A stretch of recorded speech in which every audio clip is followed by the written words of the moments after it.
Bathroom sinks can develop unpleasant odors and become clogged due to the accumulation of debris, mold, and mildew in the drain. Regular cleaning is important to prevent these issues. To remove buildup, you can use baking soda and vinegar. Weekly removal of debris from the drain is also recommended. Avoid using bleach and antibacterial products as they can harm the plumbing system. Instead, use natural cleaning solutions like salt, baking soda, vinegar, and lemon juice to deodorize and clean the sink. Pouring boiling water down the drain can help dislodge stubborn blockages. Plunging the drain and using a drain snake or a bent coat hanger can also help remove deposits. It's important to be mindful of what goes down the sink drain, avoiding the disposal of food products and personal care items.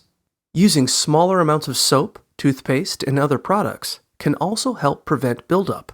Lastly, commercial drain cleaners should be avoided due to their potential to damage pipes and contaminate groundwater.